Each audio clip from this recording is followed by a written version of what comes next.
오늘도 다니엘서 강해를 이어가겠습니다. 먼저 5장 1절로 4절의 내용이 이렇습니다. 베살살 왕이 귀족 1000명을 위하여 잔치를 베풀었습니다. 그리고 술을 마시기 위해서 선왕의 느부갓네살이 과거 예루살렘 성전에서 탈취해온 성경 기명을 가져오게 하고 그것으로 왕어들과 더불어 술을 마셨습니다. 그리고는 그 금과 은과 그리고 구리와 새와 나무와 돌로 만든 신들을 찬양했습니다.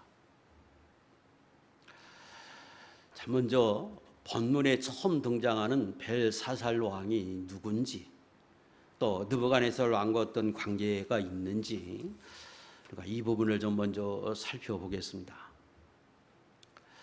벨사살이라고 하는 왕은 바벨론의 마지막 왕입니다.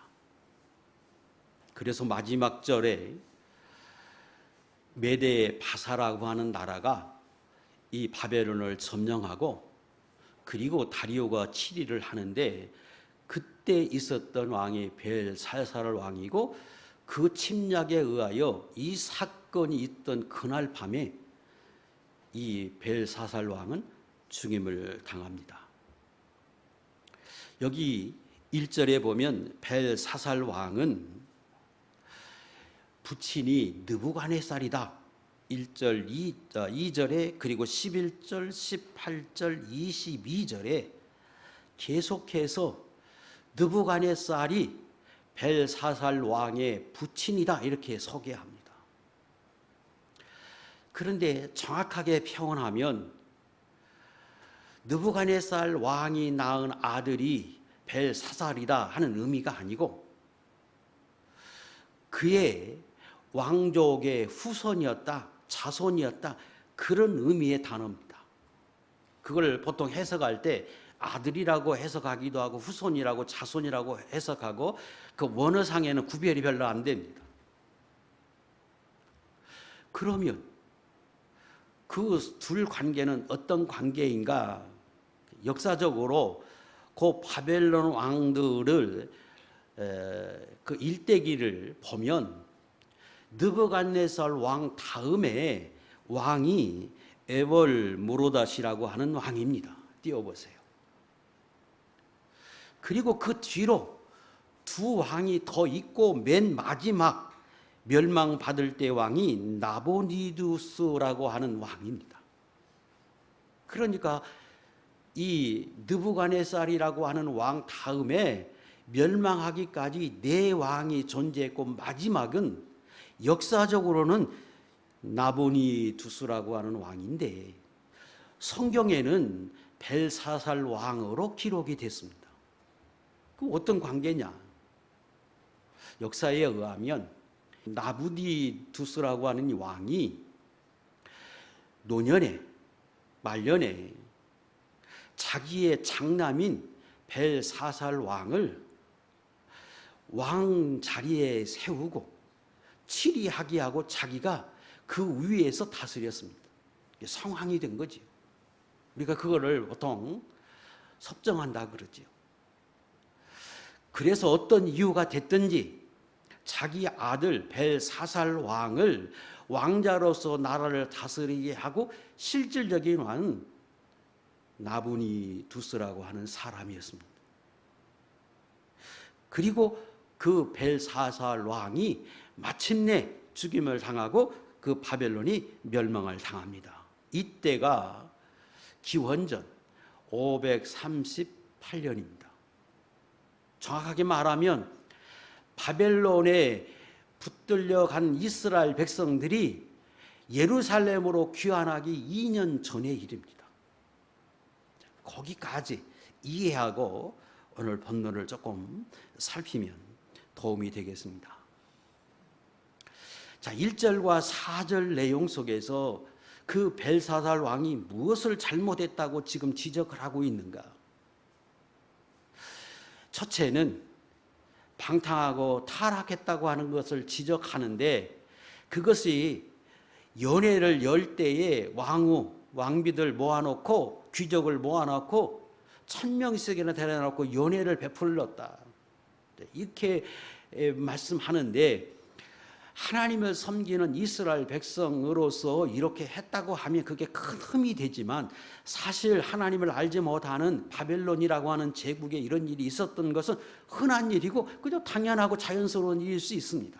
그러나 성경은 그 부분도 지적합니다. 두 번째는 그가 술을 마실 때에 그 좋은 잔도 참 많았을 것인데, 과거 느부갓네살 왕이 그 예루살렘 성전에서 탈취해 온 그 성전에서 쓰는 그릇들을 가지고 오게 하고 그 그릇을 가지고 술을 마십니다. 이것은 그가 하나님을 섬기는 이스라엘 백성들보다, 아니 그들보다 훨씬 더 위대한 나라이고, 그리고 그들이 섬기는 하나님보다 자기가 더 힘있고 능력이 있다고 하는 것을 과시하고 싶어 하시는 거예요. 더 나가면 하나님이 계시긴 어디 계시는가. 그리고 그 다음에 그가 우상을 섬겼다고 말하는 그 우상이, 그러니까 일반적으로 하나님을 알지 못하는 사람들이 섬기는 거 다 우상이죠, 사실은. 그러니까 본문에서 지적하려고 하는 건 그 부분을 지적하는 게 아니고, 4절 그들이 술을 마시고는 그 금, 은 이렇게 지칭합니다. 지금 성전에 쓰고 있던 그 금과 은으로 된 성전의 기구들, 구리로 된 구리들, 그걸 가져오게 하고 그것으로 마시고 그것을 가지고 신으로 섬겼다는 거예요. 그러니까 이건 완전히 하나님을 능멸하는 일입니다. 하나님이 살아계시긴 무슨 살아있느냐, 그게 무슨 신이냐, 보이지도 않는 신. 차라리 여기 있는 이 금과 은을 섬겨라. 그게 훨씬 더 가치고 낫다. 이렇게 지금 이야기하는 거예요. 그러니까 이전에 느부갓네살 왕에게 하나님이 얼마나 많은 이적을 행해서 이스라엘 백성들로 하여금 그 안에 살 때 보호받게 하고 하나님이 살아계심이 증거되게 하고 그 하나님이 절대 주권을 갖고 계심을 철저히 깨닫고 고백하게 해서 조서까지 내리게 했던 그 사건들 다 알면도 불구하고 그는 의도적으로 하나님을 능멸하는 일을 지금 하고 있어. 그 말하는 거예요. 차라리 이 금과 은을 섬겨라. 돌을 섬겨라.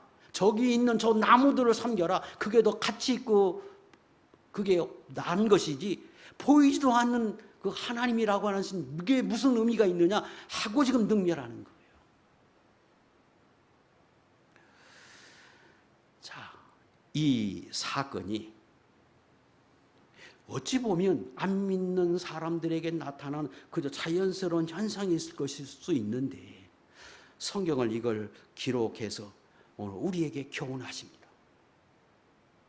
특별히 성경은 이때 이 바벨론이라고 하는 나라가 이 벨사살의 이런 행위 끝에 멸망을 당하는 그 멸망하는 그 광경을 요한계시록에서 말씀할 때에는 이 세상에 있는 모든 불신의 세력들이 마지막에 멸망받을 때의 모습과 동일시하고 있다는 거예요. 그래서 이 성경이 여기 기록되어 있는 이 바벨론의 멸망은 곧 장차 예수님이 이 땅에 오셔서 이 세상을 멸할 때 그때의 모습과 같다. 그런 띄워보세요. 요한계시록 18장 내에 있는 말씀들인데 요 앞에 있는 것만 읽겠습니다.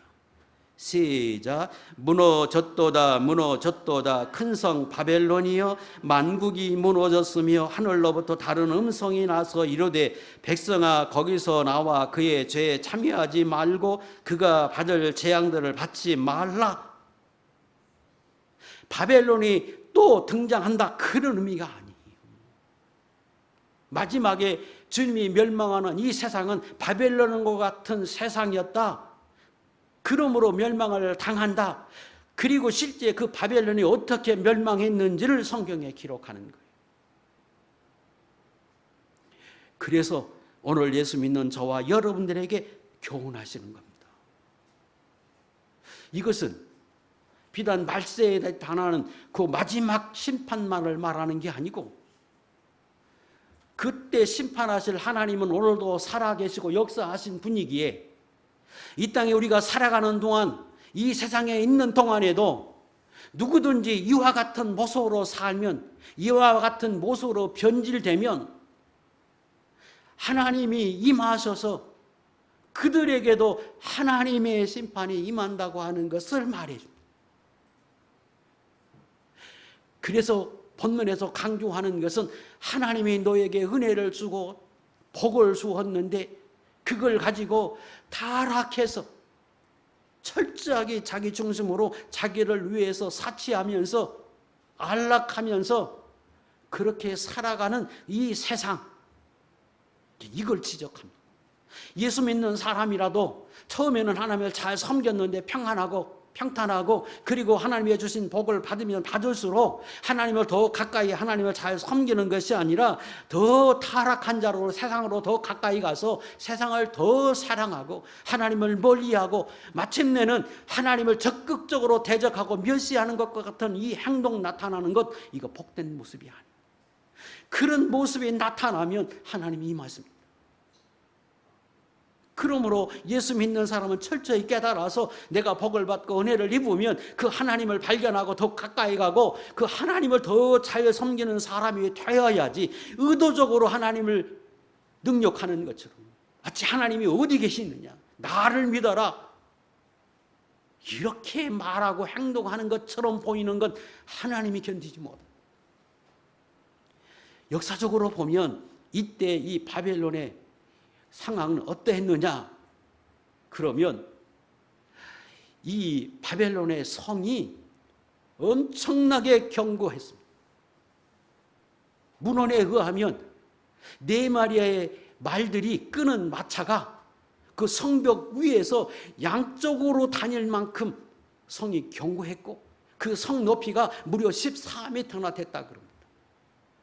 마지막에 그 바벨론이 무너지기 그 직전에는 3년 동안이 그 성이 메데 바사라고 하는 나라에 둘러싸여서 침략을 계속해서 받았음에도 불구하고 그들은 아무렇지도 않다, 태평하다, 절대로 망하지 않는다, 죽지 않는다, 그렇게 장담하면서 그 상황 속에서 지금 술 마시고 이러고 있는 거예요.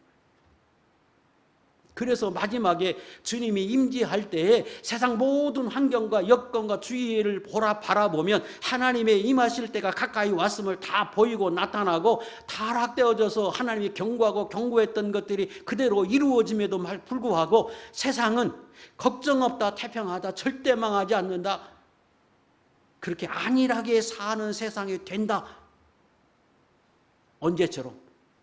그때 바벨론의 그때처럼. 지금 성을 온통 둘러싸서 침략을 당하고 있음에도 불구하고 걱정 없다 우리. 왜? 절대 망하지 않는다. 나는 안전하다, 태평하다, 힘이 있다, 능력이 있다, 누구도 나를 해하지 못한다, 그러고 있다. 이것이 말세의 이 세상에 되어져 할 모습이라고 성경은 설명합니다. 요한계시록 18장 3절과 7절에 있는 내용, 요 앞에 있는 것만 읽겠습니다. 시작. 그 음행의 진노의 포도주로 말미암아 만국이 무너졌으며 그가 얼마나 자기를 영화롭게 하였으며 사치하였든지 그만큼 고통과 애통함으로 갚아주라. 그가 마음에 말하기를 나는 여왕으로 결단코 애통함을 당하지 아니하리라 하니, 이게 말세에 되어질 사람들의 모습이에요. 돈이 있어요, 재력이 있어요. 그래서 절대로 이 과학이 발전해서 망하지 않는다. 다 길이 있다. 되어져가는 주위의 환경은 멸망에 가까워오고 있는데 그게 말세에 되어질 모습이에요. 그리고 개인적으로도 그런 거예요. 묻겠습니다. 여러분은 하나님의 복을 주면 줄수록 더욱더 하나님 앞에 가까이 가고 겸손하고 그 하나님의 살아계심을 알고 섬기는 사람입니까?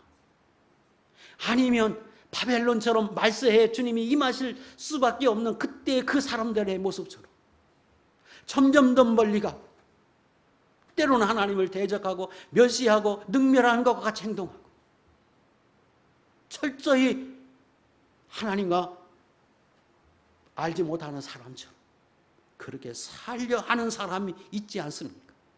혹시 그렇게 살려고 하고 있고 그렇게 사는 사람의 모습으로 변해갑니까? 교훈 삼으라는 거예요.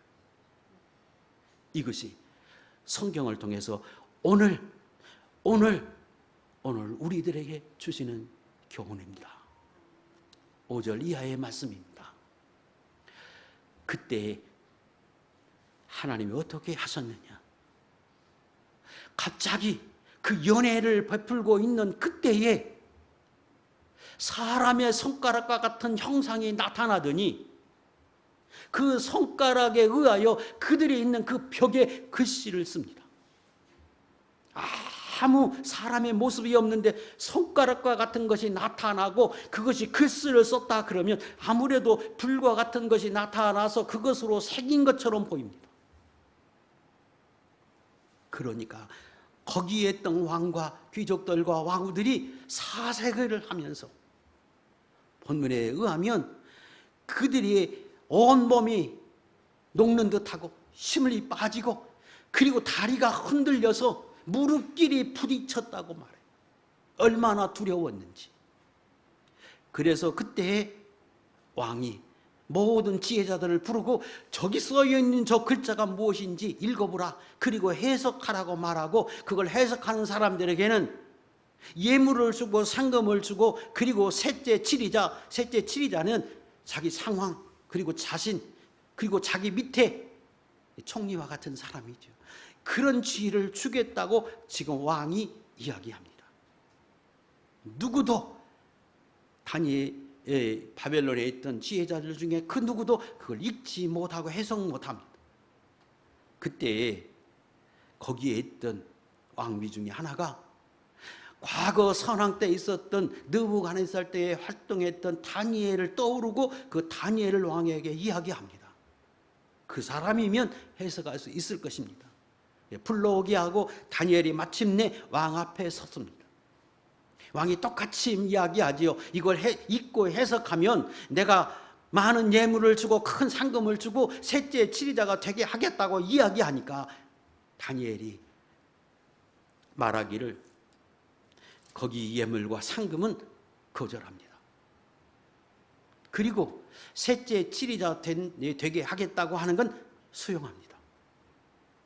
그가 그렇게 이야기하는 건 내가 지금 해석하는 것은 내가 어떤 재물 때문에 이런 게 아니고 또 내가 해석하는 것이 하나님의 말씀인 것을 그가 정확하게 전달하기 위해서 그런 그것들을 거절하고 그리고 자기가 얻어야 할 그 주인은 70년 차가 되면 하나님이 예루살렘으로 귀환하겠다고 하는 그 시기가 다 된 줄 알고 이것도 하나님의 섭리고 하나님이 그 일을 이루기 위해서 나를 다시금 총리라고 하는 자리에 세우는 것을 알고 그건 수락하고 그걸 허용합니다. 그리고 해석을 합니다. 자, 이후의 말씀들을 우리가 이해할 때는 세 가지 관점에서 이해해야 합니다. 첫째는 그 당시에 그 백성들에게 유다 백성들에게 그 당시에 주는 교훈. 제가 지금 말씀드린 대로 그들은 포로로 잡혀와 있고 하나님을 섬기는 사람이고 그때 우리가 1장에서부터 계속 배워온 대로 하나님이 남은 자로 두신 사람들이요 그들을 통해서 다시금 귀환하게 하고 예루살렘을 회복해 하기 위해서 하나님 연단하고 훈련한 사람들이었습니다. 그런데 그들을 지금 하나님을 알지 못하는 벨사살 왕이 나타나서 하나님을 모독하고 멸시하고 능욕해 가는 그 왕이 나타나는 그것을 하나님이 보지 못합니다. 왜? 그냥 두면 핍박할 거니까.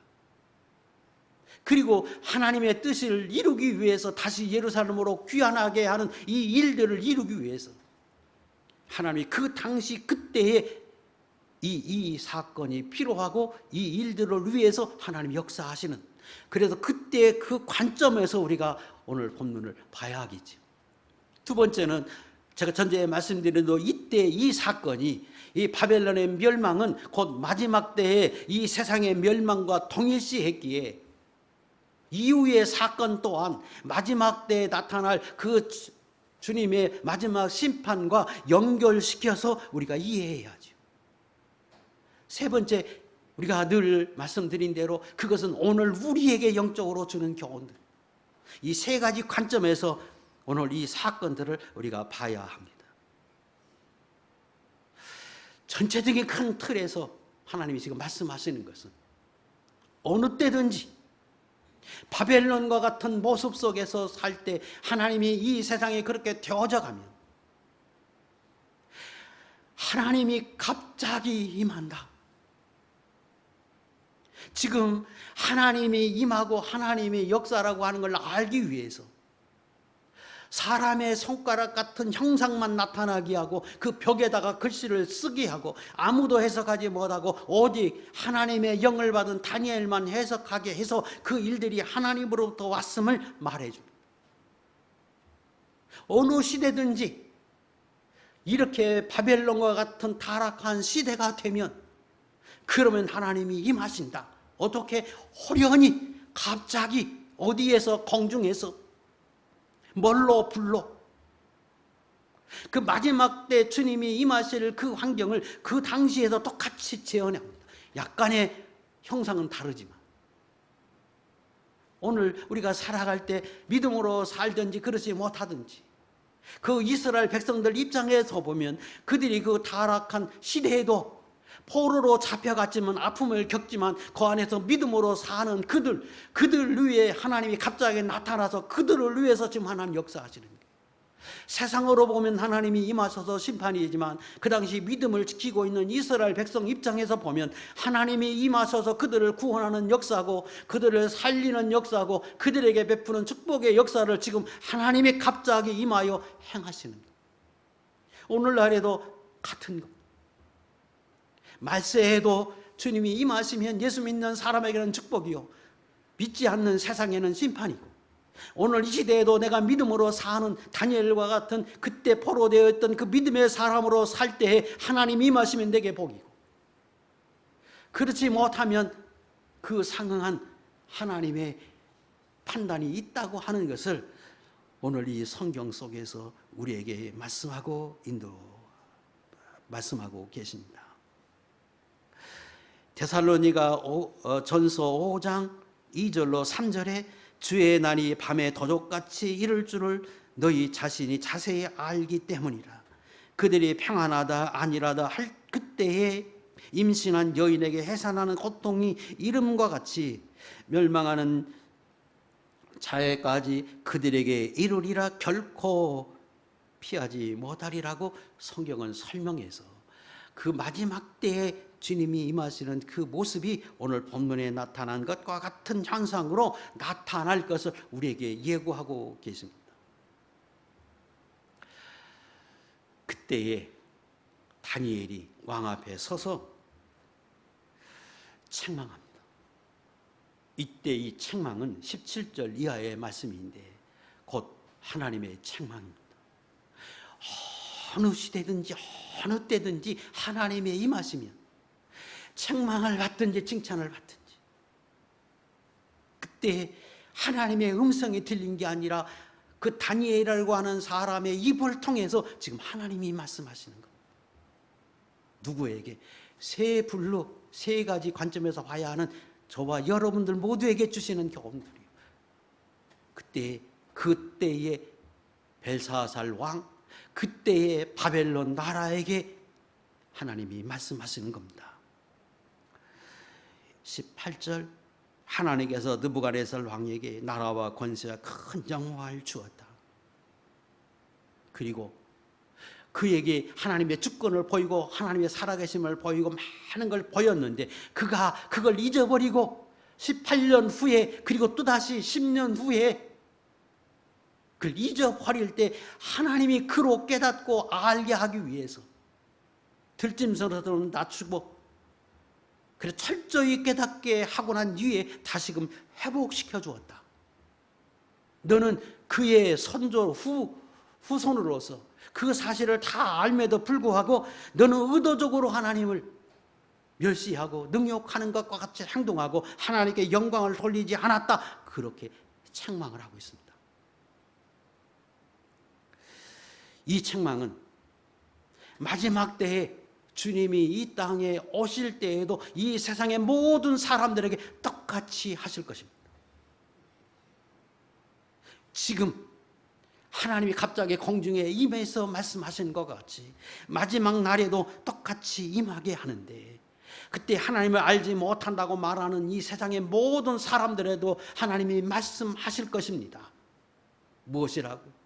너희들로 하나님이 주신 자연은총을 받고 생활 속에서 깨닫게 하고 많은 것들을 알게 했음에도 불구하고 너희가 그 하나님께 영광을 돌리지 않고 그리고 너를 위해서 너만을 위해서 살았다고 하나님이 책망하실 것이라는 거예요. 로마서 1장 우리가 여러 번 찾았습니다. 20절로 21절 시작. 창세로부터 그의 보이지 아니하는 것들 곧 그의 영원하신 능력과 신성이 그가 만드신 만물에 분명히 보여 알려졌나니 그러므로 그들이 핑계하지 못할지니라.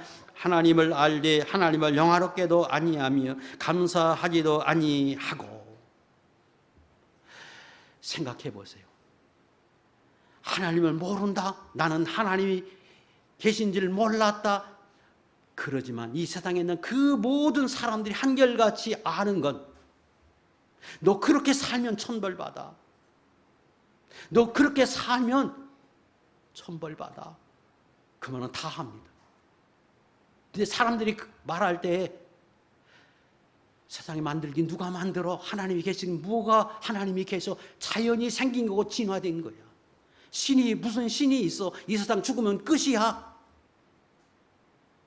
보이는 것이 전부고 신이 없고 하나님이 계시지 않는데 누가 천벌을 내립니까? 그래서 그가 그렇게 말하고 알고 있습니까? 천벌을 내린다, 그렇게 살면, 악하게 살면 이 세상에서도 복을 받지 못하고 그 벌을 받게 되고, 착하게 살면 복을 받는다, 그가 그렇게 말하고 인정했다고 하는 말은 보이지 않지만 큰 복을 주고 심판하는 하나님이 계시다고 하는 증거이고, 그것을 그도 알고 있다고 하는 반증이에요. 양심이 증거하고 이 생활 속에서 많은 일들을 경험하면서 그걸 보고 듣고 깨닫고 알도록 하나님이 만드셔서 모든 세상에 있는 사람들은 다 그걸 알아. 그래서 핑계하지 못한다는 거예요. 그뿐입니까?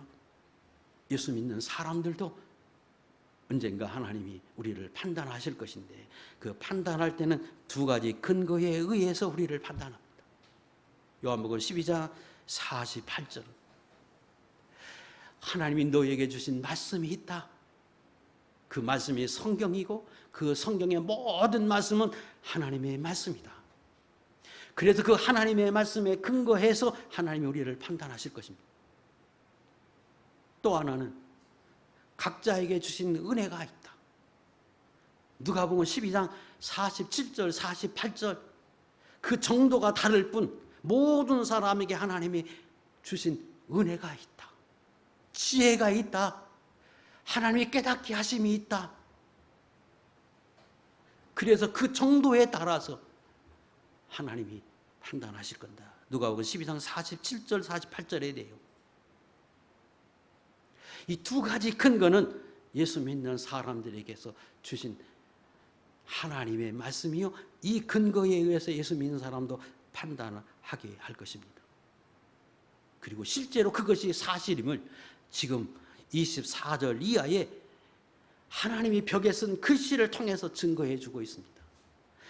메네 메네 데겔 우바르신, 메네 메네, 그것은 세어보고 세어보고 그런 뜻입니다. 데겔, 달아보고 달아보고 저울로 달아봤다 그런 뜻.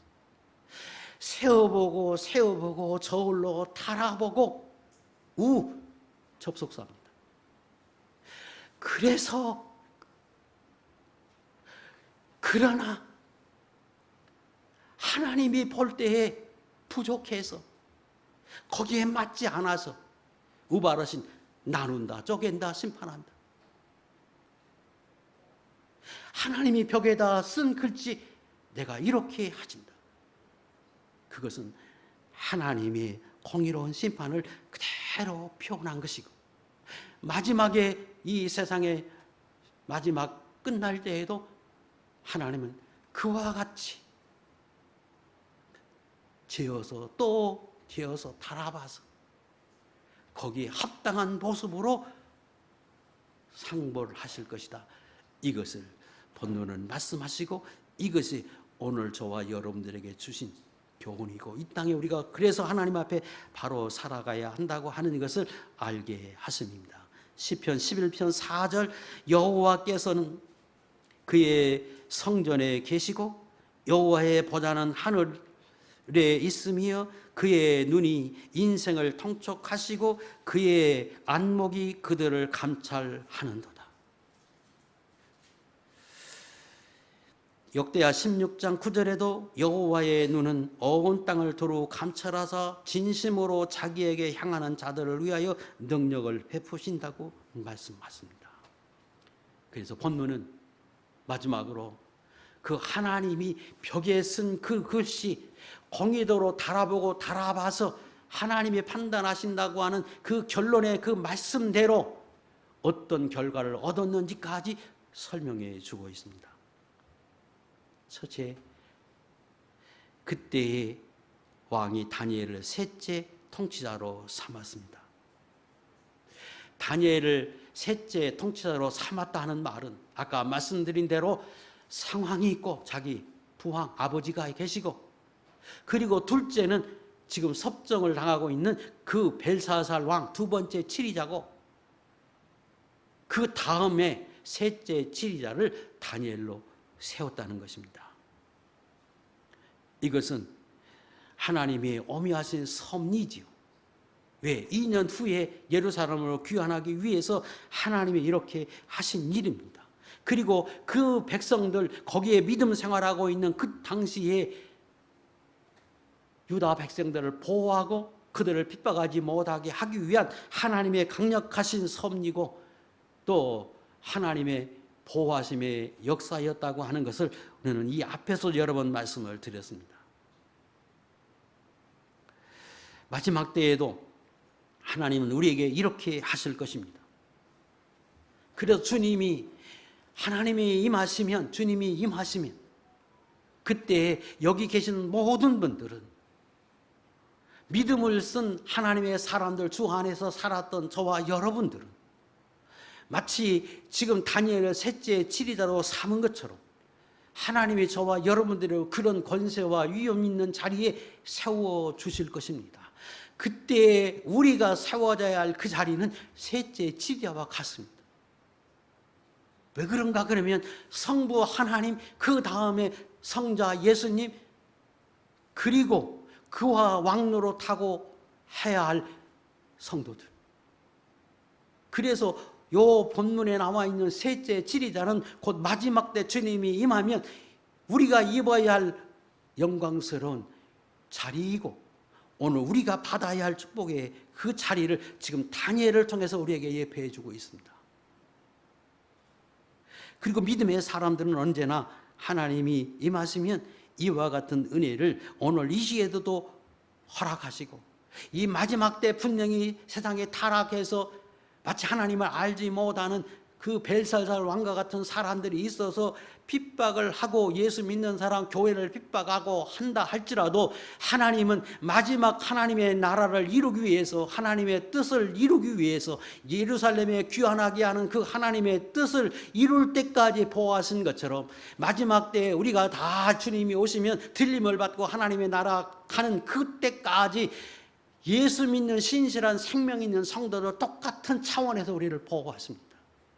절대로 손대지 못하도록 그들에게 하나님이 역사하실 것입니다. 이 부분을 요한계시록에서는 이렇게 설명하십니다. 요한계시록 11장 1절과 2절입니다. 우리가 여러 번 찾았습니다. 마지막 주님이 오실 때까지 우리가 살고 있는 이 세상을 지금 이렇게 표현합니다. 예수 믿는 사람 성전 안에서 주 안에서 삽니다. 그 성전에 사는 사람은 언제나 주님이 감찰하셔서 내 안에 계시면서, 오늘 여기 계시면서, 이 우주에 충만히 계시면서 저와 여러분들을 오늘도 달아보십니다. 세어보십니다. 저울에 달아보십니다. 그리고 다니엘과 같은 믿음의 사람들이 있으면 하나님이 그때 다시 나타나 은혜와 복을 더하시고, 그러지 못한 사람이 있으면 또 나타나서 그들에게 하나님이 역사하실 것입니다. 그리고 마지막에 달아보아서 세상이 끝이라고 여겨지면 임해서 마지막 때가 되게 하실 것입니다. 그때 이 지상에 살아가고 있는 저와 여러분, 그때 하나님은 성전 안에 계시면서 우리를 보호하고 우리와 함께 하신 것처럼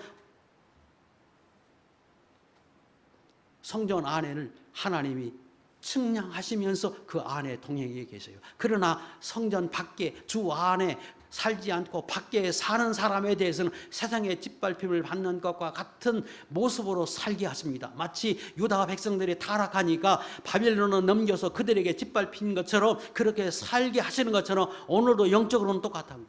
그러나 믿음으로 사는 사람은 성전 안에 사는 것과 같아 하나님의 보호하시고 그 안에서 살게 하십니다. 똑같이요, 영적으로는.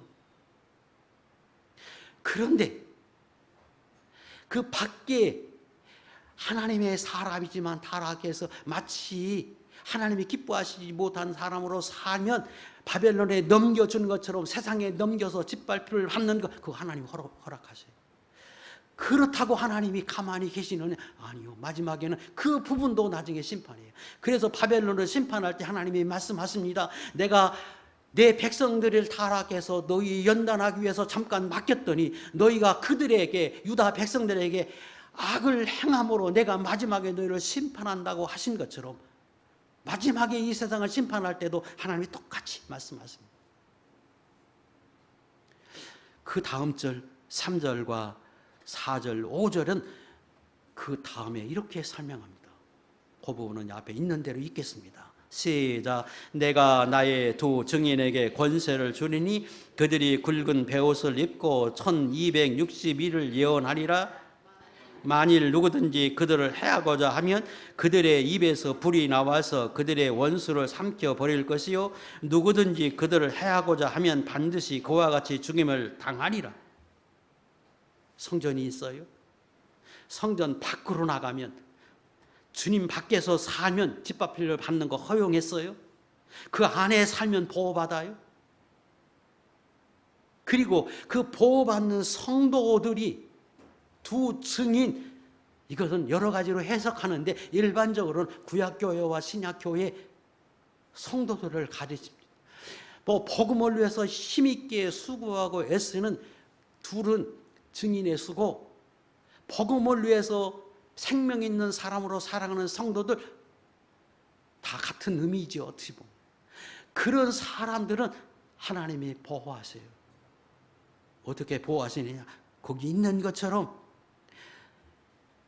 1260일 주님이 오실 때까지 3년 반 동안 그들이 예언하게 하고 복음을 증거하게 하고 교회의 사명을 감당하는 그 성도들을 보호하세요. 그래서 그들을 해하려고 하면 하나님이 가만히 두지 않아요.